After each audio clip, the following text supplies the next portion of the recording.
I'm Angela Kelly Robeck, host of the Empowered Principal Podcast, a part of the Education Podcast Network, just like the show you're listening to now. Shows on the network are individually owned, and opinions expressed may not reflect others. Find other education podcasts at edupodcastnetwork.com.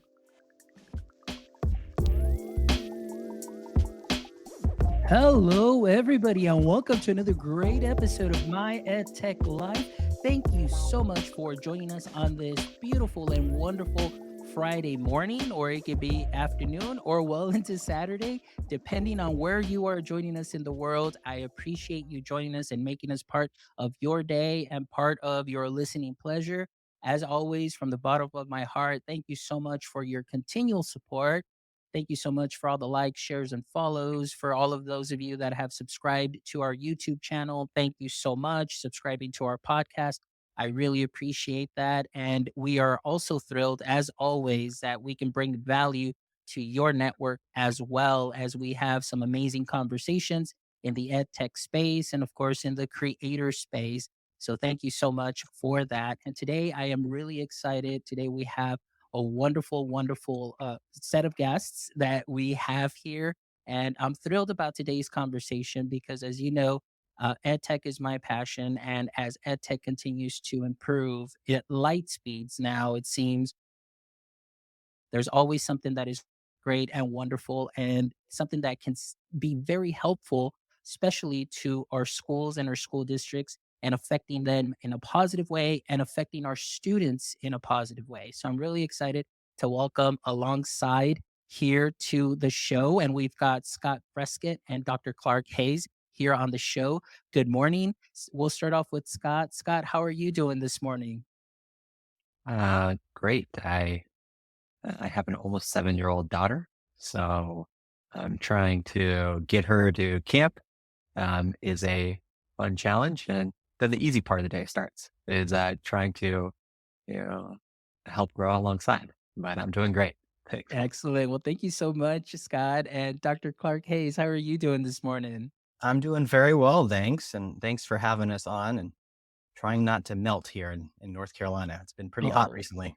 oh yeah. No, don't get me started on that heat also, because here in Texas it's just been very hot too as well. So again, they're all sorts of hot. It doesn't matter. You can say like, oh, well, I'm from Texas. No, no, no. All sorts of hot is still hot. It doesn't matter. But thank you so much for being here on the show. I am really excited about today's conversation. And I'm excited and thrilled that people maybe who have not heard of Alongside yet will be hearing about it today, and we'll be hearing about the amazing work that you are doing and the vision that you have. So I'm really excited to dive in and jump in into this conversation. But before we do, I just want to give a warm good morning to Mr. Brian Carpenter, who's joining us. He's part of the Edu Podcast Network too, as well. So, Brian, thank you so much, who's joining us from the Canada area. And I always forget where it's at, in Canada, but he's a great podcaster and a great friend too, as well. So, thank you so much for joining. All right. So, let's go ahead and start off and dive in. As we know, mental health is something that is, on the rise as far as conversations are concerned. Things have changed a lot, obviously, since we were in lockdown with COVID and schooling. And in my personal experience, I'll just throw that in a little bit, coming out of that and coming back into brick and mortar, things have been a little different. And honestly, even though people may say, oh, well, now it's been year two, year three, things are getting a little bit more normal. uh, mm, you know, I don't know about all of that, because I definitely see changes in students. We definitely see changes in, behavior, maybe things of that sort. And we also see maybe counselors that are being a little bit overwhelmed with a lot of the work that is happening, trying to meet with every student and meet their needs as well.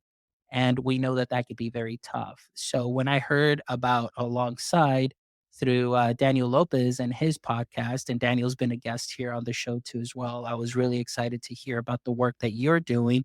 So we'll start off with Scott. Scott, if we can kind of start off, and letting us know and our audience members know about Alongside. What exactly is the platform and what is the vision of that platform? Yeah. Well, Vaughn, first, thanks again for just having us here and also putting a spotlight on adolescent mental health. Students are struggling, and so we just want to try to be a part of the solution. So again, thank you to you for inviting us here today. So I think big picture, and we know students are struggling. It doesn't matter really what data you look at, whether it's the CDC, YRBS data, whether it's a state specific data set you're looking at. Um, what Alongside is doing is it's an app and it's a low cost and effective tier one mental health solution. So as schools are thinking about in our in our strategy, kind of an MTSS model of how are we supporting students, we got kind of our tier one universal support, we got our tier two and tier three support. Well, when you're thinking about a tier one resource that's scalable and effective and meeting students where they're at, that's what the Alongside app is. Oh, I love the way that you worded that. I'm a big proponent, of MTSS, the tier one support. And I absolutely love this. I mean, even on your website, it tells you right up, right in the manner, right front and center, I should say, tier one support. And that is something that is wonderful. And in the pre chat, I was talking to Dr. Clark, and I was just letting him know just how amazing this is to be able to get that support in an easy, accessible way, such as your device right here. And we'll get into that a little later because I kind of shared some things with him as far as, at least my experience and working with parents as well and trying to educate parents. And we'll talk about that. But Dr. Clark, alongside, tell us a little bit more about that tier one support and what the goal is for help improve or help support student mental health. Sure. Well, I think that, our primary goal is to meet students where they're at. And we know that students are really connected to their technology and their devices. And so one way we're trying to kind of address student mental health in general is through interacting with them where they're at. So whether that's on their iPad or their iPhone or their tablet or their Chromebook, they have the ability to gain some access to mental health resources and kind of a conversational space. So it is a chat bot where students can come in with questions or challenges that they're experiencing, and we're able to respond in a safe and empathetic way. And that is so great. And the reason that I mentioned that too is because it's very difficult oftentimes. Now, I see it from the other side as being an instructional technologist for my district. I work a lot with parents, and we'll do what we call Technology Tuesdays with parents, where parents will come in. I talk to them mainly about digital citizenship, digital literacy, just, being cautious what, their son or daughter, are putting up on, social media, things that may affect them in the future, things of that sort. And I try to educate parents and giving them resources, giving them little, articles and literature so they can read, so they can have those conversations at home. Because for myself, it's like if you have that communication at home, it makes things a little bit easier to, build that community, build that trust. But like I was telling Scott on the pre-chat, I was talking to Dr. Clark, and in my area, I kind of grew up, with my parents being like, no, you better not do that. No, I'm going to take that away. No, this isn't right. And it was more of the no, but there was never the why.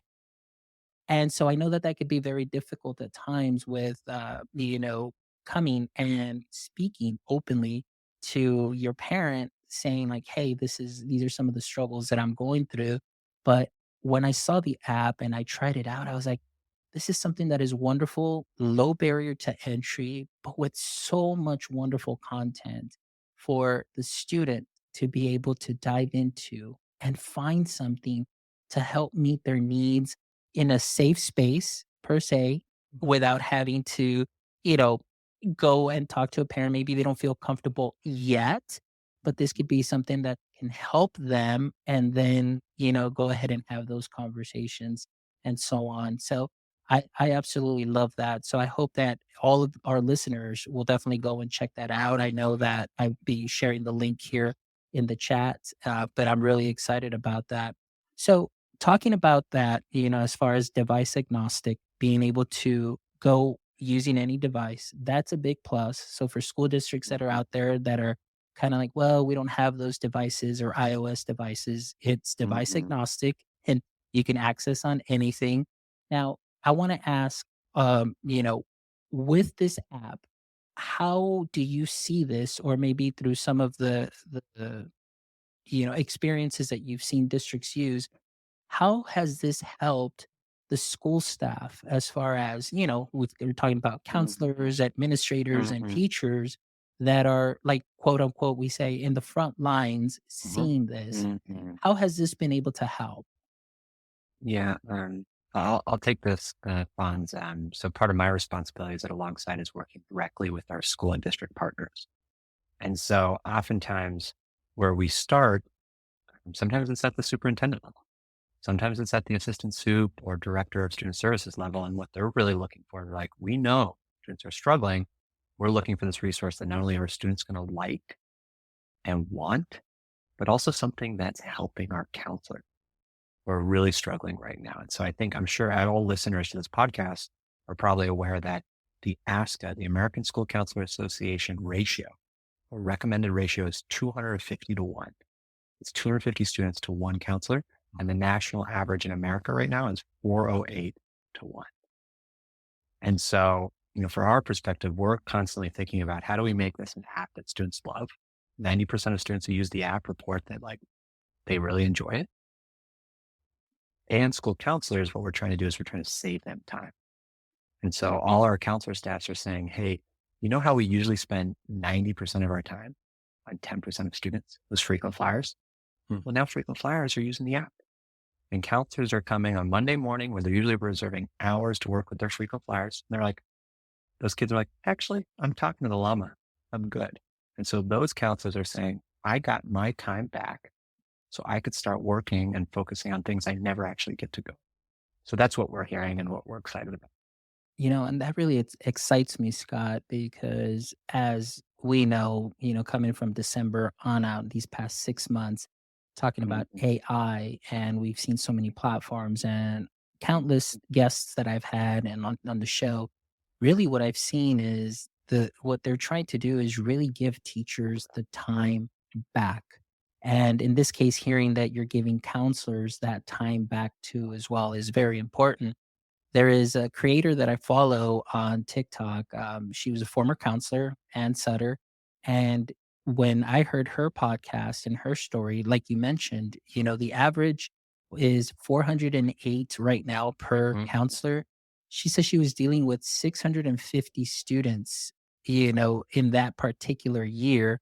And she was juggling like 100 plates, they're all spinning at the same time, and it was just getting very overwhelming because, like you mentioned, aside from talking to the students that are, you mentioned the frequent flyers, you mentioned, maybe students that are new, and then on top of that, all of the counselor responsibilities. When do you really have that time to dive in deeper into the work that they need to be Mhm. doing? And I'm just not talking about the paperwork, but really Mhm. bringing out those lessons and going in deeper. I mean, Mhm. this is something that is great. And I love to hear that the goal is to help give those counselors that time back to really work with the students. So that's wonderful. And so, Dr. Hayes, in response to that too, as well, like we just heard right now, I'm talking to the llama.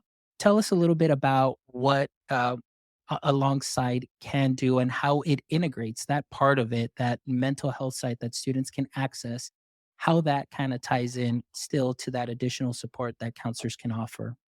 Sure. Well, as Scott was mentioning, our kind of character is a llama, and the llama is the voice behind the chatbot. And we like to think that the llama's personality is somewhere between like a adult therapist and a student peer. So it has that kind of voice. And so it creates kind of a safe place for conversation, but then also identifies student skills, kind of elicits those from the students as well. and then when needed, can provide some additional coping skills and supports. And then from there, one of the bridges that we can have between the bot and the schools is students walk away with an action card, which lists out their strengths, which lists out the skills that they've learned, and a plan for continuing with it into their week, which then can be shared if the student wants with their school counselor or staff person. And so it's hoping that the conversation can continue, but has been started at a low lift for school staff. You know, oh, I'm sorry. Go ahead. I was just going to add on one more thing, Franz, is Clark hit on this idea that like we're providing the universal support at tier 1 level. Students get access, it's personalized, but we are also want to be an on-ramp if students need more help. So the reason why Alongside works exclusively with schools is one, from an equity perspective. A lot of times the students that need the help don't have a credit card, don't have access to resources to go buy this thing. So one, schools are a great channel to the students that really need it the most. Two is we're not going to solve every problem. And so if we can be that first level that on-ramps you to an empathetic adult and trained professional in your building, then we're really helping you. And so that's kind of how we think about why it's so important to work with schools. Yeah, no, and I agree with you because everything that you both said, just really, if you saw me like on my expressions, I just got so excited because this is really what I see that we need more of. And as much as we talk about it, and I'm speaking here personally, as we talk about it, it just seems like we're just talking and really there's no action. And that's why when you said, right now when the students are able to access it alongside and the fact that they're able to get started into looking to meet their needs. And I love what you said that it'll personalize, it'll get some of your likes, and kind of cater to what it is that you're looking for and that you need. And it customizes that. That is something that is so important. And that conversation comes up so many times here on the podcast, no matter what it is that we're presenting, because even myself coming from a business background and going into teaching, I realized I had 27 different customers that are not buying algebra the same way. So I had to sell it to each one in their own way that met their needs. But I love this with the mental health aspect, which is so important that a student can go in here confidently with a low barrier to entry. And Scott, you hit something straight on to as well, that equity level where everybody can have access at school. That is so important and that is wonderful. And the fact that it gives you an action card, there's actionable, there's action that can be taken. That is huge because, again, many times we know that counselors are overloaded and bombarded with some other tasks. We call them other duties as assigned. And it could be very difficult to get some students in that may be needing that help immediately. And this can be a solution to that. So I absolutely love that. Now, what, you know, talking about this, can you tell me just a little bit, if you don't mind, or maybe something that you are able to share, maybe some testimonials or what you've seen as far as maybe a school district using this and maybe how the feedback that you've received from their counselors? Yeah. Maybe, Clark, I'll kick off high level what we're hearing, and maybe you want to touch on some of what we're hearing specifically in the app from students or from our 15 high school interns that are working it alongside this summer. So I'll just kick off. A good, I think, example is this past year, we started working with Irving ISD, right, in the Dallas Metroplex. And, like most school districts in America, they're like, hey, our students are struggling. And we're looking for new tier 1 mental health support resources. They're really meeting students where they're, and what that means is 24/7, personalized, giving a safe space. And so the test that they wanted to run this year is like, okay, we're looking forward to next school year. This past spring, they're like, let's just test it with a couple kids at 4 of our middle schools. And they were thinking I don't know, maybe 20, 50 kids at each school or something trying out the llama. And in 2 weeks or 3 weeks, I think they had 42% of all the students at all 4 schools on and using alongside. And so over the course of the next 2 months, 10,000 mental health chat exercises. So a student opening up an app about an issue, being connected to an exercise designed by Clark and our other clinicians, going through a 2 or 3 minute evidence-informed exercise occurred in 2 months. And so this is what that school district, snap of their fingers, was able to turn on. And we met with them a couple of months ago. And so Anna Ibarra, she's a principal at Bowie Middle School. She talked about, I think about systems as a principal. I think about RTI, I think about MTSS. What are we doing and how are we making investments in tier 1, tier 2, tier 3? She's like, this is the first level of defense for our struggling students. That's what this means to me. We talked to the counselors there, Lady Berg and Dave Zavala, and they were talking about how, like, this is a game changer. Like, this is a lifesaver. Not only am I able to save time, but we're also kind of identifying a couple of kids that we didn't realize are needing help. Or in their case, we're having trouble as a counselor communicating with our students because maybe I'm not fluent in Spanish and a lot of our students are Spanish. Students can talk it in up to 60 languages with the Alongside Lullaby. So it's like you can talk about your feelings in your native language too. So these are some of the things that we're hearing from our partners funds. And Clark, maybe I'd love you to just share what we're hearing in the app from our teams and maybe what our interns are telling us. For sure. Yeah. No, I think that we've been getting lots of good feedback. You know, I tagged a few that we saw come in. One student wrote, like, I liked how you helped me plan a conversation I've been dreading all week. And I feel comfortable talking with you. And also appreciation that it connected them to kind of existing resources like the Trevor Project or Access and Crisis Lines, and safety plans if needed. So those are just a couple of things that we're hearing from the students using the app. And then we, as Scott mentioned, we have 15 high school interns spending a portion of their summer with us, and they're helping kind of gain insight into the student experience of using the app, what they feel like they need as far as those supports. And then they've also had the opportunity to construct and develop some of the chat modules as well. And, I think generally speaking, there's this kind of sense of, I wish I've had access to this for longer. And I think that this is going to be helpful for me and for my fellow students within the schools. So, Excellent. I mean, you've hit on so many great points. So let me bring in a question. Brian Carpenter is still joining us here, and he's posting this right here. And maybe we'll start with we'll start with Scott first. He's asking here, how can Alongside be used by a classroom teacher short-term and long-term in conjunction with our counseling department?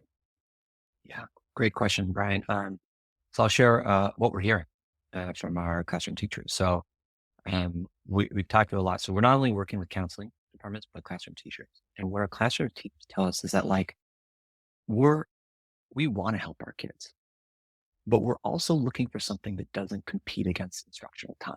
And so usually what my school is coming to with is like one more thing, one more lesson. Here's some more direct instruction. And so the Alongside app, what we're hearing from them, they're like, hey, that's something like I have a win. I can tell you to go do something and it doesn't require any lift by me as that classroom teacher. And more importantly, what we're hearing is, a lot of my students are dysregulated in class. We're struggling. And the line is long in the counseling office, or there's friction with having to leave the room.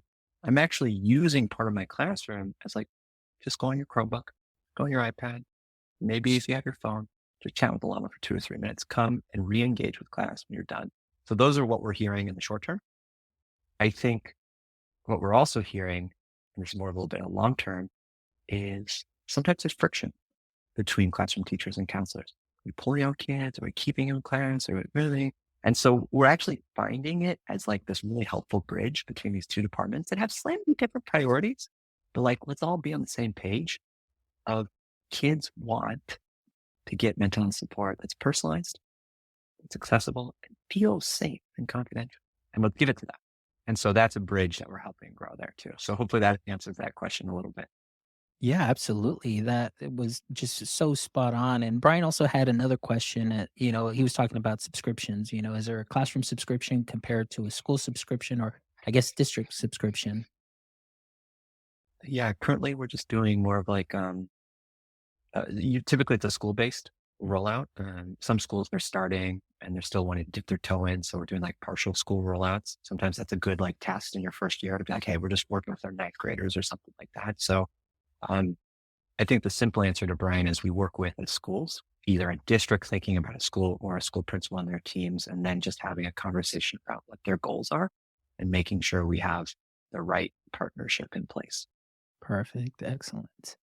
Well, I wanted to ask now, Dr. Clark, kind of talking a little bit about this. And this could be that first line of defense to me. And of course, the way that Scott described it, being able to be used within the classroom for students and meet students' needs as well. I want to ask you because myself included, right now I actually have the app open and I'll actually bring it up a little bit. That way, our guests that are joining live and Brian, who's joining live, can kind of see the dashboard and see what's happening. And of course, for audience members that'll be rewatching this on YouTube, they can see and kind of get familiar with, what is there because I was blown away. So I want to ask you, Dr. Clark, the thought process of this. Obviously, we're trying to work on being that first line, that tier one. How what was the thought process as far as the type of content that you're putting in here? I would like to know, how did you source that out as far as, okay, we need to make sure that we have this and this available. We're having some students, what what was the research that was followed for the content that was put in here? Sure. Yeah. So I'll speak to that. When we first launched the app, we developed chats for kind of main topic areas, main issue areas, whether that is school anxiety, around sleep or around friendships. And then as students started interacting with the app, they typed in, what they're dealing with, what they're struggling with. And then we actually gathered that student input and prioritize and develop new chats based on what students are asking for. So in a big way, it's very student driven as far as what we're developing and what we're developing first, with both the need, but also kind of the clinical concept behind it as well. I hope Yeah. that hope that makes sense. Yes. No, no, no. It absolutely does. And, like I said, what I'm going to do right now, if you don't mind, gentlemen, I'm going to go ahead and share the screen because honestly, I get excited about a lot of ed tech, but I get more excited about ed tech that I can see is and can make a difference, right from the get go. And from what we've been talking about and from what I've learned since I think we initially got in contact, Scott, maybe, at the end of May or early June, when I first started seeing the app, I'm just really blown away with the content. So it definitely deserves to be put here in the spotlight. So let me go ahead and just present and we can kind of just talk about those pieces here. And let me go ahead and go here. All right. There we go. So, of course, you would go into your login screen. I was able to log in here just through using my SSO or Gmail account. So again, device agnostic. It's on my Windows machine. I was able to easily log in on my phone too as well, and of course with Chromebooks. So they're really, like I mentioned, one of the things that I love that Alongside does is that it removes that barrier to entry, where now school districts don't have to worry of, oh, well, we don't have Apple devices or no, we only have Windows and so on. Because again, we want to provide, or actually, I shouldn't say we, Alongside wants to provide that tier one support for the students. And I think that is so important. So let's go ahead and Scott, just kind of walk us through this dashboard that I've been using. And, we talked about the llama a lot. And here we see the beautiful llama that is showing up here. So tell us a little bit about what we see here on this page, and I'll go ahead and navigate as you need me to. Totally. Totally. So, Fawn's for all listeners out there and viewers, this is a demo account that any single school counselor, administrator, or teacher in the country can sign up for to play with the app. And we let you play around with it because like, you're going to know best, like, is this something that's going to help our kids? So I'm sure we'll share the link or whatnot and encourage other viewers to download and play with it themselves. You just need an email address. I think the right way to think about alongside is 80% of the time, students are spending their time talking to the llama. About 25% of the time, and that'll be like, let's do it right there. We'll go a little bit later, but just so people know, maybe we'll just go back really quickly. About 25% of the time, students are going to the activities right there. And this is more of like the browse experience. This is more of like the one-stop shop of curated videos, journal activities, stories of other teens talking about what they're going through. So when you're a school counselor or you're a staff member saying like, I found this one random YouTube video, or here's 17 different links to go to, kids are like, what? How am I going to remember all this? Like, why isn't it just in one place that I can go and search by struggle area or whatnot? But I think, go ahead. I encourage everybody to play around with it. But I think where we should spend most of our time is actually in the chat experience. So you go back to chat, and maybe what we do is, maybe Fonz, we just have you go through and start talking. And, I think what's here is what actually just helped happen there. And we'll talk about it. Why don't we just jump in for a second? And Fonz, is you said hello. And when you said hello, we're actually waiting for you as a student to tell us something's going on here. So because our technology didn't identify any issue area, we're like, hey, what's really going on? And so, Clark, why don't you jump in and talk about when Fonz just said, I need some help with my anxiety. Sure. What are we doing there? What kind of Yes. technology are we using? And where are we actually, what are we doing? And Dr. Clark, real quick, let me just interject. Like, okay, so again, I know for our audience members that are catching us live or catching this, but also for our audience members that are going to be listening to this, we've opened up the demo app and there is the chat feature. And currently right now, it'll welcome you. So for example, I signed on with my Gmail account to the demo account. So it's Maya Tech Live. So it'll say, hey, Maya Tech, what's going on? And then I just simply typed in hello and it says, hey there, I hear you. Let's get back to it. What else is on your mind? So again, maybe because I just kind of wanted to start a conversation. And again, this is a great way. And I can see students really using this in a very effective way where again, maybe they're just scared to reach out to that adult in the first place. And this is what, again, seeing this easy access for students to be able to type in and just really find that first layer of support. And then so I immediately after it asked me what to help me with, I put, I need some help with my anxiety. So maybe I have a test that's coming up, but I just simply put anxiety. And then it says, I understand dealing with anxiety can be really tough and I am here to help. And then it gives me some options where it's kind of like a choose your own adventure where it'll ask, help me with health, or let's talk about something else.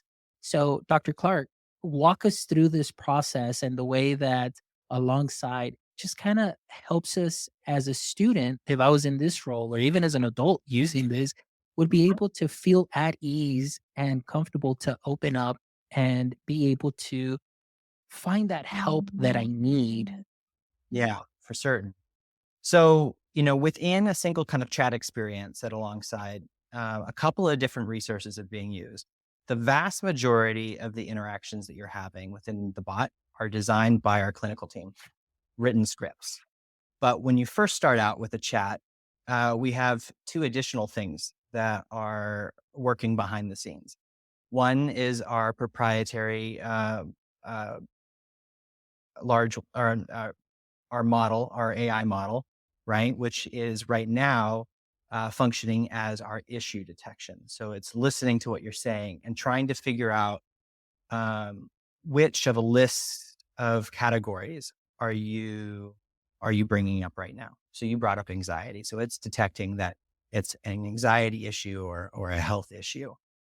And then from there, we're going to ask you, what are you needing right now? Are you seeking some advice or help? Right? Are you just needing to get your mind off of it? Or are you just needing to talk about it a bit, right? Are you just needing to chit chat? And so we have this kind of three-tiered pathway. Um, and advice or This help, is what you just clicked on is kind of like I would say our secret sauce, right? That this is um, a action step, skill building intervention that you've just gone into. And so now you get a little bit more choice on these are the topics where chats have been developed. All right. So real quick, I just wanted to add this. As soon as I go in through Click, teachers, if you're looking at this, district leaders, or just just administrative leaders, this right here can be a real game changer. As Dr. Clark is explaining, in the way that this is modeled using their large language model, their AI, for a student to be able to do this, and very much so, like Scott mentioned, in the classroom. Oftentimes, in my experience, I know that I would have particular students that I knew were kind of maybe feeling a little bit antsy or a little bit anxious because it was time for a test and so on. At the time, this didn't exist, but I did have my purple folder. And my purple folder was my folder where I would, give to this particular student and say, "Hey, can you take this to the front office for me?" But the front office staff knew what the purple folder was, and it was just a way to help my student and give them a break and a little mental break, just give them a walk and just be able to come back and, just feel a little bit better. But the fact that you can have access to this on the Chromebook device in the classroom or whatever device it is, to be able to go through these steps and get actionable steps right then and there without getting pulled out and maybe losing some time and so on. This is something that we really need to look into. And, as we're going through this, and Dr. Clark is explaining this, and Scott is explaining this, I am really blown away with this experience. Hopefully, you guys that are listening on Spotify will definitely go and check out the video and check out the demo because it's definitely going to be worth your time. So, funds. sorry, go ahead I and just continue. jump in real quick Yes, of course. for the audience, especially those viewing. Clark's going to take us through and say, what's the nuts and bolts of this interaction? But for practitioners and schools that are listening, like use cases we're hearing, I'm a student hiding in the bathroom. I go and use this. I'm in advisory class. So we're doing a warm up exercise. And I go through this as a kid. So it's personalized for me. There's 5 kids sitting in front of me to go see my counselor. So my counselor actually has a protocol now that I get on the Alongside app and start working through my issue before I even go and see him or her. So these are some of the scenarios and how we're seeing this implemented in schools. And so I just want to tee that up as, our audience is thinking about where might this work? How might this meet a kid where they're at? And kind of what we're seeing. So anyways, I'll Yeah. turn it to you, Clark, and, maybe get into the nuts and bolts of what's here. Sure. Yeah. So what you've kind of gone into right here is a kind of a psychoeducation focused module. Because you didn't mention specifically what was causing you anxiety, it's gone down a track that is a bit more general about anxiety or about health. If you had said that you were having stress about a test, then the track that you would have gone on or the options you would have been given would have been more tailored to kind of that academic experience. Or if you were saying that you had stress with family, then it would be more specific to family and home life. And so that's kind of adaptively like the different possible pathways. You happen to go down a general psychoed option. Yeah. And, this is like you mentioned, Scott and Dr. Clark. Honestly, I'm just really blown away by this. I absolutely love what I'm seeing, and the response by the llama to just be able to put in and either chit chat or go dive in deep and specific into what it is that's happening. But the fact that at the end here, I just put in general, hey, I just want to learn more about anxiety. Maybe like I just need to know what I'm feeling, what's happening, and then the llama responded with, hey, here's a quick overview of what anxiety really is. Let's have a look together. And it gives me a video where I can go and find that specific thing that I'm looking for. And this for me is just something that is amazing. In my 16 years of education, and everything that we have gone through. And it seems like, we know I'm a firm believer there's nothing new under the sun, and we kind of just cycle through. But this right here can definitely make a difference and a huge impact within our student community and a parent community and everybody in the learning community, which includes administrators and, of course, district level leaders, because of what is available here.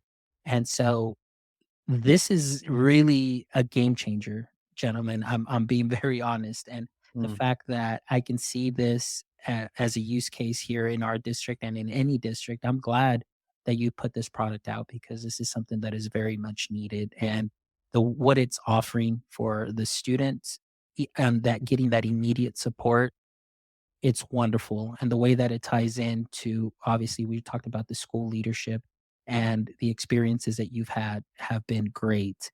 So here's a question too. This is a great question by Brian, who says here, is there a record of student chats that the trusted adults can see? Flags sent to trusted adults. Maybe there's a topic, maybe there's something there that, may be a cause for concern that an adult, a counselor can be immediately alerted to. Yeah, I'll take that one quickly. Great questions, Brian. Um, I think, so first of all, around, is there like a history of chats? So one, we keep a history of all chat in this safe space, and it's primarily for students. So you can look back, you can see what you've been talking about, you can review your previous action cards, because you're spotting patterns. A lot of times you're maybe, oh shoot, I've already gone through this as well. By default, that's private and confidential, but this is a FERPA and COPA compliant project app as well too. So parents and schools do have access. It just requires,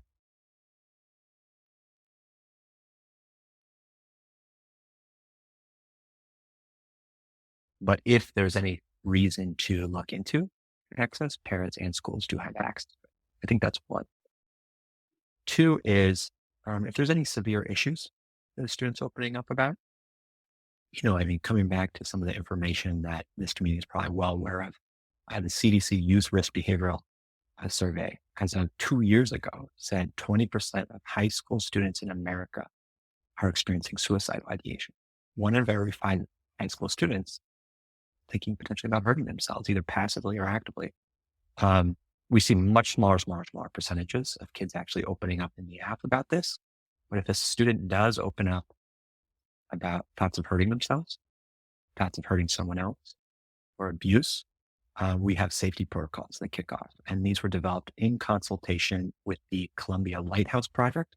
And for those individuals who are familiar with the Columbia Lighthouse Project, they've defined the gold standard of kind of like a 6-question assessment of understanding risk levels. And so we're following best practices to make sure that we're connecting students as quickly as possible to the appropriate level of help. Excellent. Thank you so much for sharing that. I really appreciate that. So hopefully, Brian, that'll answer that question there. As of course, we want to make sure we're all about our student well-being and safety at all times. But again, from what I'm seeing here, the ease of use, number one, the accessibility from any device, um, what it offers, and of course the activities that it has. I mean, to just be able to go through a playlist, I think you've made this easy enough for students to be able to find resources on their own, or can be guided to certain resources there, that really meet their needs. And again, going back to working with the counselors, this can really help alleviate some of those issues where we mentioned we've got the students that frequently visit, that Monday morning, every time they're scheduled there. Now they can go ahead and take a little bit of that ownership and be able to learn more kind of on their own, still with an action plan, and then be able to come back and talk to the counselor and say, hey, check out what I learned and alongside. So this is what it told me. This is what I did. I learned this technique, for relaxation, and I find that it works very well for me. And then, easing that workload a bit, but then now the counselors can dive in deeper into really talking about more, I guess, going in deeper into some of the either mental health issues or some of the lessons that they have. But they've got this component that comes alongside their students every day. I absolutely love it. So thank you so much for sharing that. And So I wanted to ask Scott, Dr. Clark, we'll start off with Scott first. Are there any, based on your feedback and the work that you've done with certain districts already, are there any, and based on that feedback, are there any future developments that we can expect from alongside to continue to enhance the platform?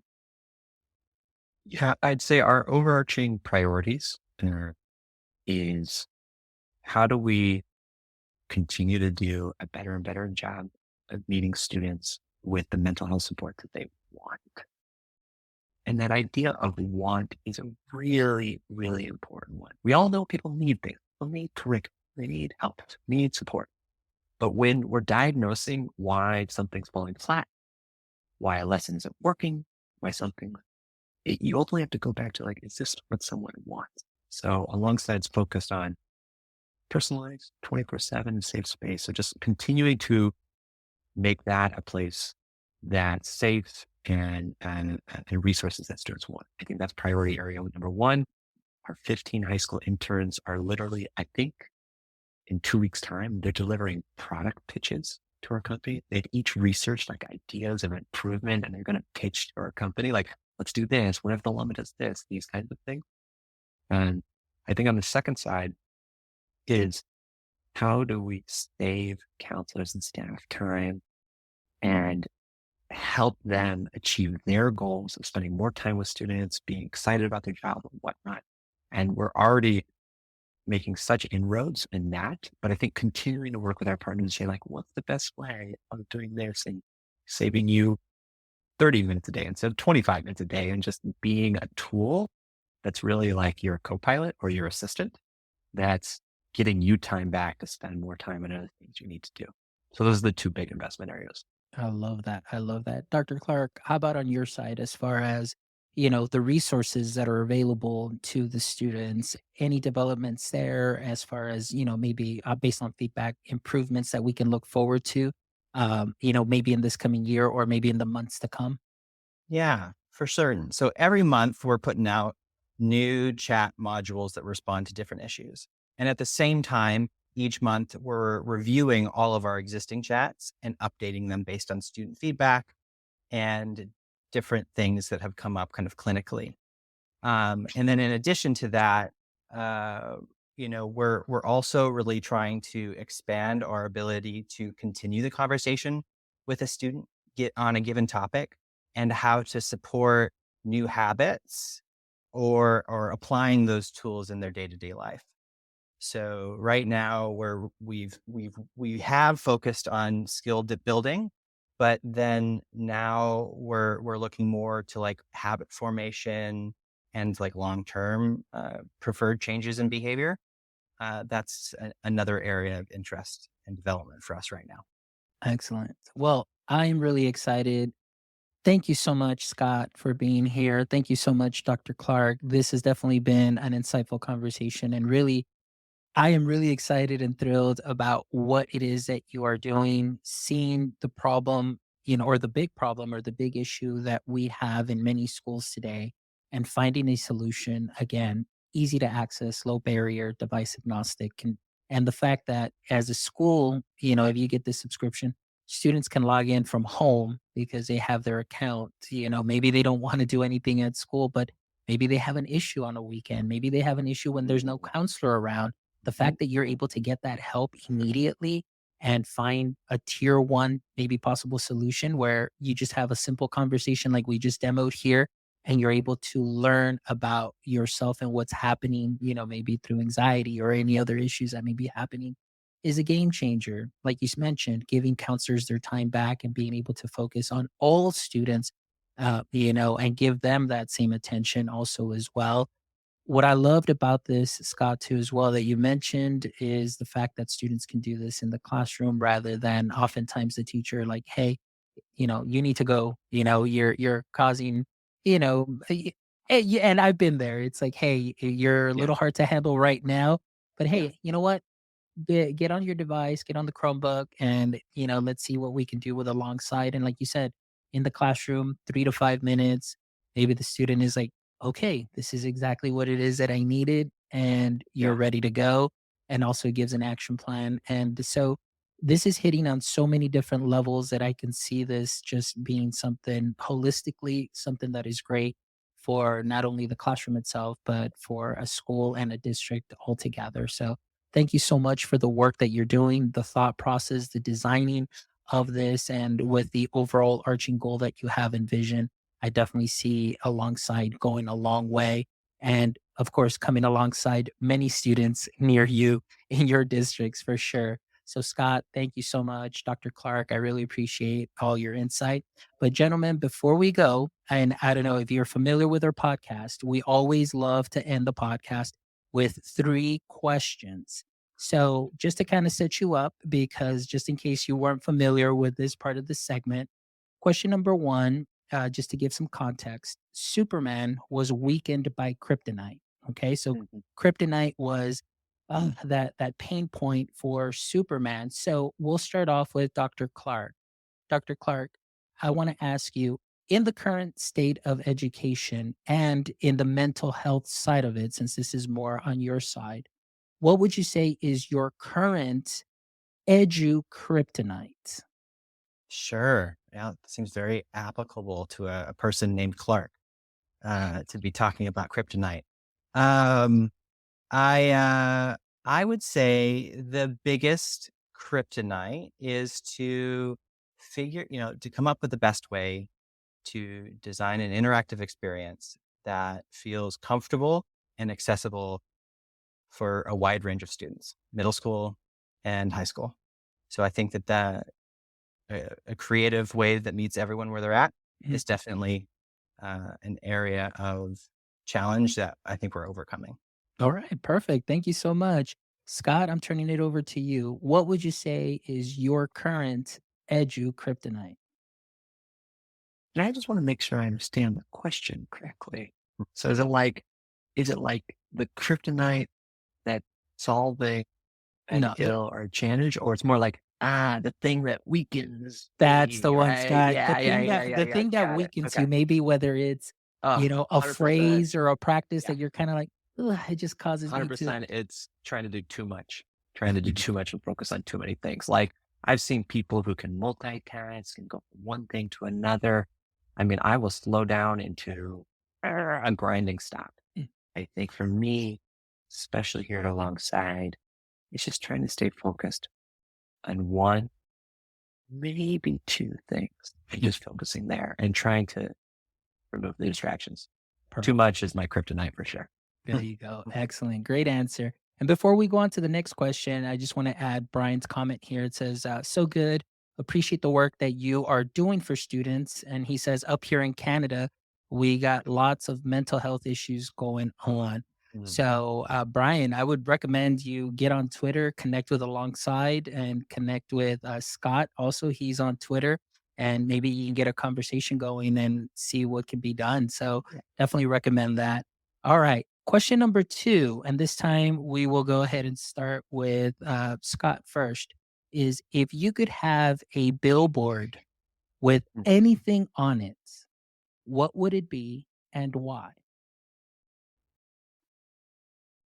I would have a billboard and I'm promoting mentorship.